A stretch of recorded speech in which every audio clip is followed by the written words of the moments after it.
2014 metais Lietuvoje tikrai gali pradėti veikti suskystintų dujų terminalas.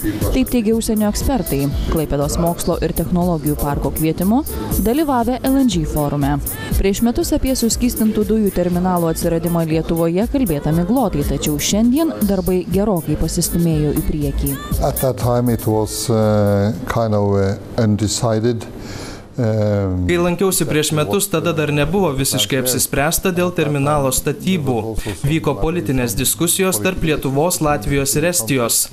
Kiek šiame regione turi būti terminalų? 1, 2 ar 3?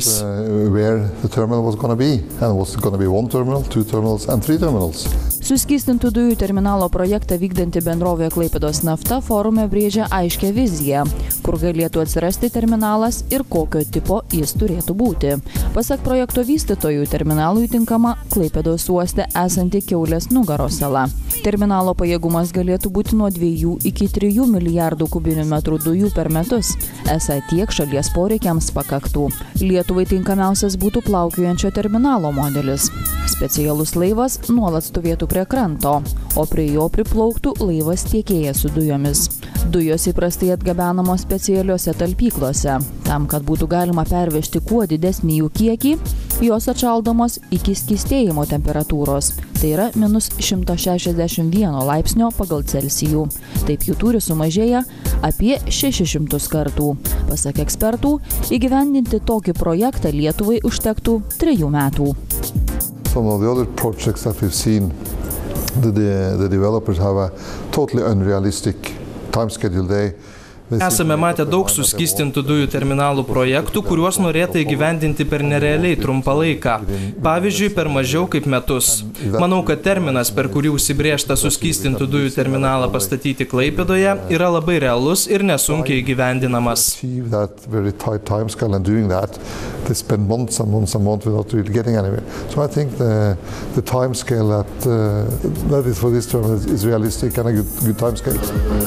Į uostamiestį suskystintų dujų terminalų specialistai, mokslininkai, verslo atstovai susirinko iš Norvegijos, Švedijos, Suomijos, Lenkijos bei Vokietijos. Analogišką forumą Klaipėdos mokslo ir technologijų parkas rengia jau 2 metus iš eilės. Šis terminalas iš tikrųjų svarbus ne tik Lietuvai, jisai svarbus ir regioninė prasme. Nes šitų terminalų statyba didina viso regiono energetinį nepriklausomumą. Ekspertų tikslas ne tik išanalizuoti, kiek šis terminalas Lietuvai ir aplinkinėms valstybėms bus naudingas siekiant energetinės nepriklausomybės. Mokslininkai, verslininkai aptarė ir kitas šio terminalo galimybės. Kūro laivams galimybės, kaip šaldymo terminalo statybos galimybės, kaip viešojo transporto ar traukinių kūro galimybės. Tai iš tikrųjų LNG arba suskystintos dujos pasaulyje gauna didelį pagreitį ir jų taikymo galimybės labai stipriai plečiasi. Todėl mes neturėtume nuo to atsilikti, nes tai iš tikrųjų yra pakankamai pigus ir, kas yra labai svarbu, švarus kūras. Nebejojama, kad ateityje suskystintos dujos bus itin plačiai naudojamos, ypatingai laivyboje. Prieš 4 metus Europos komisija išleido direktyvą dėl Baltijos jūros ekologijos gerinimo. Tai yra, nuo 2015 metų laivai privalės naudoti mažiau sieros turinčius degalus. Viena iš alternatyvų laivams vietoj įprastų degalų naudoti suskystintas dujas.